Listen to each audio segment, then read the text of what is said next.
দুই চাকার গাড়ি ভাই, এটার সেফটির কিছুই নাই। বাম্পার বুম্পার বলতে এই আপনার হাত পাই হলো এটার বাম্পার, পইরা গেলে এটার উপরে দিয়ে যায়। আমার বেস্ট পিলিয়ন হিসেবে আমার ওয়াইফরে আমার বৃষ্টির সাথেই রাখি, আমি ওরে নিয়েই বেরোই এবং সবচেয়ে কমফোর্ট ফিল করি আমি ওর সাথে। আসসালামু আলাইকুম ভিউয়ার্স, আজকে অনেক দিন পর, মানে কয় মাস পরে বেরোচ্ছি নিজেও জানি না, বৃষ্টি নিয়ে আজকে বেরিয়ে পড়লাম। তো আজকে যাবো, থাকবো, কালকে আসবো ইনশাল্লাহ। তো আজকে আমার বেস্ট পিলিয়নকে নিয়ে অনেক দিন পরে বেরিয়েছি, অনেক দিন, এবং এই কয়দিনে অনেক ঘটনা ঘটছে যেগুলো আমি যেতে যেতে বলবো ইনশাল্লাহ। তো আজকে আর এখানে দেরি না করে সোজা মোটর ব্লগে চলে যাচ্ছি। বরাবরের মতো পিছন দিয়ে বেরোই আমরা সবসময়, জেলখানার ওদিক দিয়ে যাই, যেহেতু নিউ মার্কেট দিয়ে বেরোবো, বাট ওদিক দিয়ে রাস্তা নাকি কাটা, এই জন্য নাজিরা বাজার হয়ে বেরোবো। এখন আছি মূলত বংশালে, বাইক পট্টি যেটা সব বন্ধ, কিছু খুলবে শুক্রবার দিন, এখন খুলে কিছু কিছু। অনেক দিন পর বাইক রাইডে, আর বাইক চালানোই হচ্ছে না। মাসে একবার অথবা দুইবার বের করি বাইক, তাও কাছাকাছি যদি কোথাও যাই। নাজিরা বাজার আছি, সারা রাত ব্যস্ত থাকে এরিয়া, সকালবেলা ঘুমায়। এই যে সিগন্যাল, সবাই সকাল সকাল কোনো ট্রাফিক নাই, কিন্তু সিগন্যাল সবাই মানতেছে, এটাই তো হওয়ার কথা ছিল। সকাল সকাল বেরো, এটাই মজা, রাস্তাঘাট ফাঁকা থাকে, বুঝছেন, টিএসসি পুরোই ফাঁকা। এরকম ফাঁকা হইলে সকাল সকাল বের হয়ে যাওয়া যাবে। তেল আছে 2 দাগ, তেল নিতে হবে। ঢাকা ইউনিভার্সিটি এরিয়াটা অনেক ক্লিন মনে হচ্ছে, বিষয়টা কিন্তু ভালো লাগছে আমার কাছে। আমি একা রাস্তা রাজত্ব করতেছি, আরও সকালে বেরোলে আরও ভালো লাগতো। বেরোই না, বন্ধ থাকে 2 দিন, এর মধ্যে এখন তো ওয়েদার ভালো না, বৃষ্টি থাকে। আজকেও যদি বৃষ্টি হইতো হয়তো বা বেরোতে পারতাম না। ওয়েদার ভালো আছে, বেরিয়েছি, তো ওয়েদার ভালোর অপেক্ষা থাকে। যাচ্ছি হচ্ছে মানিকগঞ্জ, এখন তো বলাই হয় নাই, কতবার বাসে যাচ্ছি। সাধারণত আমরা টুকটাক 1 দিন 2 দিনের সফর হইলে ওখানেই যাই। মাঝখানে না বেরিতে এমন একটা অবস্থা হয়েছে। একবার মানে লাস্ট দেখছিলাম তেল ইমার্জেন্সিতে ছিল, তো বেরিয়েছি, বাইরে হওয়ার সময় দিয়ে যে স্টার্টই নেয় না গাড়ি, মানে যতটুকু ছিল অতটুকু শুকিয়ে গেছে। গাড়ি না চালাতে এই অবস্থা। পরে ঠেলা বের করে লোকাল তেল উঠছে 2 লিটার, তারপরে গাড়ি স্টার্ট দিয়েছি। তারপরে আপনি বেরিয়ে হর্ন দেই, হর্ন বাজে না, জোরে চালা দেওয়ার পরে বাজছে, মানে গাত পড়ে গেছিলো না চালাইতে। আসলে এগুলো জিনিস ফালায় রাখলে কিন্তু নষ্ট হয়ে যায়। নতুন করে কিন্তু আবার সিএনজি সংকটের কাহিনী শুরু হয়েছে। এতদিন আমরা ভুগছি তেল নিয়ে, এখন হচ্ছে আবার সিএনজি নিয়ে। আমার মনে হয় দামটা বাড়াইয়া দিলে আবার সব প্রেশার চলে আসবে। এখন তো প্রেশার পাইতেছে না এরা, তখন আবার প্রেশার চলে আসবে। দেন এই যে সিএনজি গ্যাসের সিরিয়াল, ঢাকা শহরে গাড়ি করে চাপ কমে গেছে কিন্তু অনেক সিরিয়ালের কারণে। এই দেন প্রচুর পুষ্পুরাটা সিরিয়াল। রাস্তা খুবই ভালো করছে, আগে প্রচুর ভাঙাচোরা ছিল, এখন তো স্মুথলি চলে যাচ্ছে।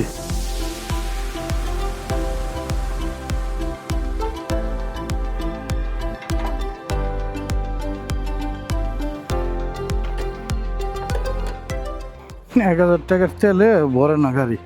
আগে 1000 টাকা নেওয়ার জায়গা ছিল না, আর 1000 টাকার তেল ভরে না। তেলটা সামনের থেকে নিতাম, কিন্তু জ্যামের কারণে নিলাম না। এই জ্যামটা যা দেখতেছেন এটা হচ্ছে গ্যাসের জন্য। এই যে কোনো জ্যাম নাই আসলে, এই জ্যামটা লাগছে গাড়ির জন্য। এসপি ফিলিং থেকে নেওয়ার ইচ্ছে ছিল। এটা হচ্ছে গ্যাস সিরিয়ালে দেওয়ার কি অবস্থা গাড়ির, খুবই বাজে অবস্থা। ওয়েদারটা একেবারে ঠান্ডা ওয়েদার। আরেকজনে সেলফি মাঝখানে দাঁড়া করে রাখছে, দেখেন, ইমার্জেন্সি দিয়ে মাঝখানে দাঁড়া রয়েছে। এখন থেকে নিয়মিত আবার ভিডিওতে আসবো ইনশাআল্লাহ। দেখ অনেক দিন পর লং টাইম। আপনারা হয়তো অনেকে ভুলেও গেছেন যে আমি একজন ফাহাদ ছিল, জার্নি উইথ ফাহাদ ছিল, যে ভিডিও বানাইতো, একেবারে ছেড়েই দিছি। আসলে আলসামিয়ে পাইছে, অনেক খুব বেশি আলসামিয়ে পাইছে। ভিডিও বানানোর জন্য বেরিয়েও হয় না। বরাবরের মতো আজকেও কিন্তু হাইওয়ে দিয়ে যাবো না, কারণ হাইওয়েটা একেবারে অন্তত সেলফির জ্বালায় আর যাওয়ার সুযোগ নেই। আজকে তো বৃষ্টি নিয়ে বেরিলাম, সামনেও মেঘ দেখা যাচ্ছে, বৃষ্টি ভাব। জীবনটা বৃষ্টিময় আমার, বাইরে বৃষ্টি, ঘরে বৃষ্টি, অফিসে বৃষ্টি দিয়ে ভরা আমার জীবনটা। দেখ আমরা এখন সিঙ্গার দিয়ে বেরোবো, হালকা ঝিরি বৃষ্টি পড়তেছে, এখানে গ্লাসগুলো তো দেখা যাচ্ছে। সব প্লেয়াররা শুক্রবারের খেলায়, সুন্দর লাগতেছে, আজকে খেলায় যাচ্ছে।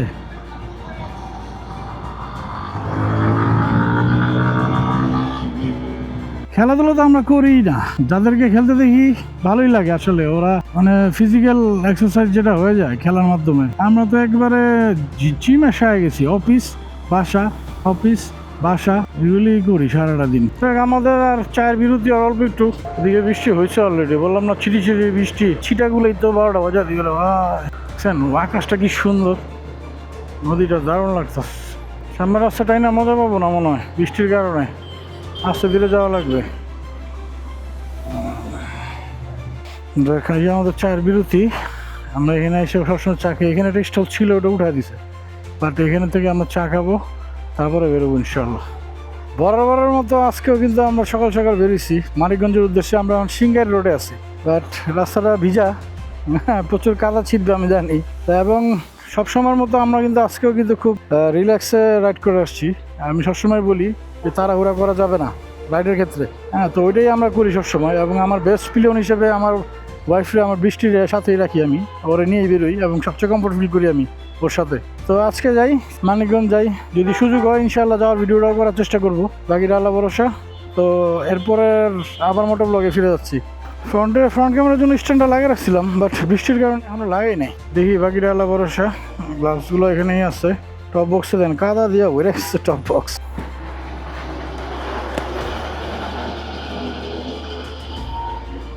আমি কিন্তু এই যে মোটরউলফের গার্ড কিন্তু এখানে আছে, আমি কিন্তু সেফটি ছাড়া বেরোই নেই। এই যে পায়ের নি গার্ড আছে। তো টুকটাক যতটুকু সম্ভব সেফটি মেনটেন করে রাইড করার চেষ্টা করি। আরেকজন দেন না ঘুমে ধরে দেখে চিপস নিচ্ছে, সে চিপস খাইতেছে। গ্লাভসটা খুবই আরামদায়ক, 1 সেকেন্ডের। আগে 1 সেকেন্ড ইউজ করছি আমি, আবার সেকেন্ড টাইম 1 সেকেন্ড নিলাম। কাদা ছিটবে ভালো, ঢাকা জায়গায় এটা ওয়াশ করানো লাগবে। আর ওয়াশ করাই লাভ কি, যেদিন ওয়াশ করার মনে করেন যেদিন বৃষ্টি পড়বে, বৃষ্টি আসা এটা পূর্বাভাস হচ্ছে গাড়ি ওয়াশ। বাইক ভিডিওতে কয়েকদিন আগে একটা পোস্ট হয়েছিল, আদর্শ বাইকের হিসেবে আপনি কাকে মনে করেন? তো এক ভাই আমার নাম আর নাদিম ভাইয়ের নাম মেনশন করছে, ধন্যবাদ আসলে যে আপনি আদর্শ বাইকার মনে করছেন। বাইক রাইড করলেই কিন্তু হয় না, বাইকার হইতে হয়। বাইকের ভাষা, রাস্তার ভাষা এগুলো বুঝতে হয়। বাইক চালাইতে সবাই পারে, যার লাইসেন্স নাই সেও বাইক চালাইতে পারে, বাট আদর্শ বাইকার সবাই হইতে পারবে না, এটাই স্বাভাবিক। আদর্শ বাইকার হইতে হইলে সাধনা লাগে, মানসিকতা লাগে। এই তাড়াহুড়া কোথাও টানাটানি করা, এগুলো টেন্ডেন্সিতে থাকা যাবে না ভাই। নিয়ম মেনে বাইক চালাইতে হবে রাস্তাঘাটে সব কিছু। লিফান কেপিটি বাইকটা আমার কাছে সবচেয়ে ভালো দিক যেটা, যেমন আমি মাসখানিক পরে বাইক করছি, তারপরে কিন্তু একটু করে স্টার্ট হয়ে গেছে। মানে একটা ভয় ছিল মনের মধ্যে যে আল্লাহ জানে এতদিন পরে যাচ্ছি ব্যাটারি বসে গেছে কি না, এগুলো তো কিক নাই, বাট আল্লাহর মধ্যে একটু কাজে স্টার্ট হয়ে গেছে। লুকিং গ্লাসই নাই, ওই কী দেখবো হর্ন দিলি কি না দিলি। লুকিং গ্লাস ছাড়া মানুষ বাইক কেমনে চালায় আমার মাথায় ঢুকে না। আমরা তো প্রতি কয়েক সেকেন্ড পর পর লুকিং গ্লাসে তাকাই, যে পিছনের অবস্থানটা বোঝার চেষ্টা করি। মানে এরা লুকিং গ্লাসই নাই, এরা কি হর্ন দিলে কি আর আপার ডিপার দিলেই কি, কোনো কিছুতেই তো কোনো আপডেট নাই। আর আমি অলওয়েজ এই দুইমুখী রাস্তার মধ্যে কিন্তু হেডলাইটটা অলওয়েজ অন রাখি। হেডলাইটটা অন রাখলে দূরের থেকে কিন্তু ভিজিবিলিটি বাড়ে। হ্যাঁ, আপনার বাইক যেমনই হোক, আপনার হেডলাইটটা অন রাখলে আপনার দূরের থেকে দেখা যায়। হাইওয়ে বা সিটিতে যেখানে যান না কেন, এই ধরনের এলাকায় আসলে দেখবেন কিছুক্ষণ পরপর কিন্তু একটা করে বাজার থাকে, বাজার বা এলাকা ভিত্তিক একটা স্ট্যান্ডের মতো থাকে। তো সেই ক্ষেত্রে কিন্তু আপনাকে অলওয়েজ স্লো করে যেতে হবে এই জায়গাগুলো। এখানেও যদি টাইনা যান, একটা দুর্ঘটনা করতে সময় নেবে না। এই যেন অটো রিক্সা দাঁড়া রয়েছে, কী করবো ভাই, এরা একটা বিস্ফোরা যে না, সাফায়েত ভাই একটা নাম দিয়েছে এটা বিস্ফোরা, একেবারে 100% সত্য। বিস্ফোরার আকার ধারণ করছে, মানে এত বাড়ছে অটো রিক্সা, এত বাড়ছে নিয়ন্ত্রণের বাইরে। এই যে শব্দ দূষণ যেটা, এটা কিন্তু আরও বেশি হচ্ছে অটো রিক্সার কারণে। ওদের কারণে আমাদের হর্ন দিতে হচ্ছে বেশি। আগে যে হর্নটা দিতাম না আমরা, ওইটা ওদেরকে অ্যালার্ট করার জন্য দিতেছি, শোধ দিতেছে, তারপরে পিছনে একটা হর্ন দেই যাতে ও বুঝে যে পিছনে গাড়ি আছে, যাতে হঠাৎ করে না ঘুরা দেয়। বৃষ্টি নিয়ে বেরিয়েছি আজকে অনেকদিন পর, ওর কেমন যেন উসফিস লাগতেছে। উসফিস লাগাটাই স্বাভাবিক, আসলে অনেকদিন বেরো হয় না একসাথে, মানে বাইক রাইড করা হয় না। আমার কাছে তো আজকে মানিকগঞ্জ অনেক দূর মনে হচ্ছে, রাইড করি না যে মাসখানিকের উপরে। গাড়ি না চালাইতে রাইডিং স্কিল নষ্ট হয়ে যেতেছে। গতিসীমা মানবো, দুর্ঘটনা কমাবো, যতই লেখা থাক, এটা যদি মাথায় না ঢুকাতে পারেন তাহলে লাভ নাই। গতি কমায় চালানো, ফাঁকা রাস্তা পাইলেই টান না দেয়া। আপনি জিনিস খেয়াল করবেন না, আপনার সাথে হয় কি না জানি না, আমার সাথে হয়। আমি যদি প্রয়োজনের বেশি টান দেই, সাথে সাথে সামনে একটা ঝামেলা হয় রাস্তা ভাঙ্গা বের হয়, নাহলে কোনো গাড়ি ঢুকায় দেয়, নাহলে একটা বাচ্চা দৌড় দেয়। তো অনেক বুঝি যে না, আসলে আমার গতির থেকে বেশি টান দেওয়াটা উচিতই না। এই জন্য কিন্তু আমি কখনও টানাটানি করি না। এবং এখনও আমার সামনে কিন্তু পুরো ফাঁকা, কিন্তু আমার স্পিড কিন্তু এখন 50-56 এরকম। ফাঁকা রাস্তাটা বাইকারদের জন্য কিন্তু টানার জন্য না, ফাঁকা রাস্তাটা হচ্ছে এনজয় করার জন্য, উপভোগ করার জন্য। আপনি এই রাস্তার ফিলটা নেবেন খুব রিল্যাক্সে চালায়া, বিশেষ করে যদি এডিবি বাইক থাকে আপনার সাথে, তাহলে আপনি এই ফিলটা বুঝতে পারবেন। গাড়িটার seating position handle bar position আপনার খুবই দারুণ থাকায় আপনার এই জিনিসটা ফিল করা যায়, যেমন আমি বৈশা হাতটা রেখে কথা বলতেছি।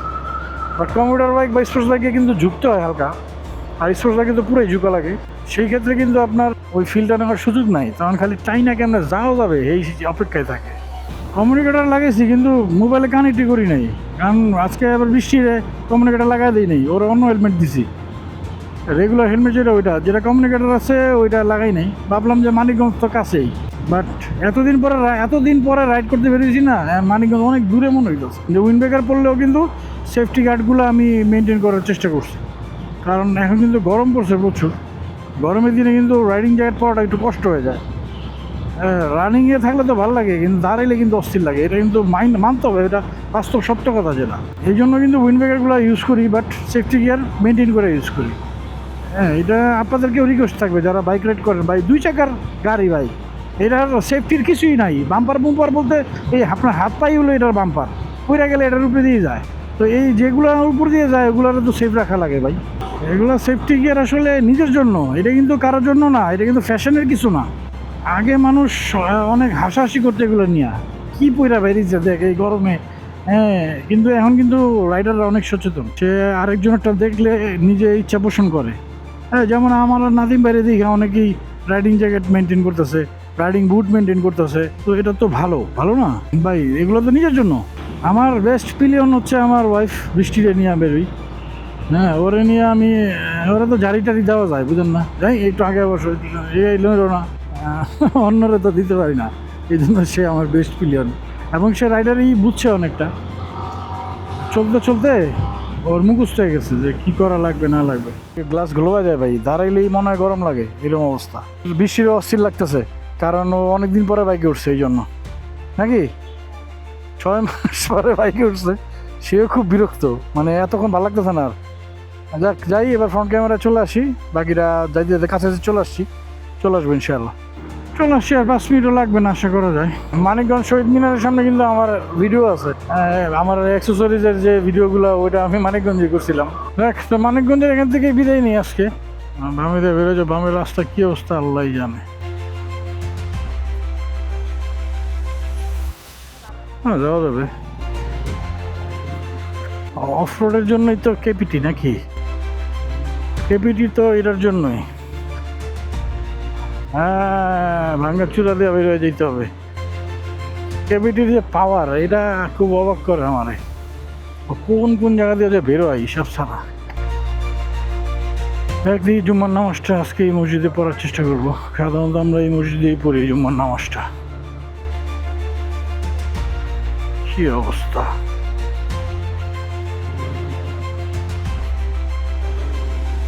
রাস্তাঘাটের অবস্থা খুবই বাজে। কাজ চলতেছে অবশ্য, বইলা লাভ নাই।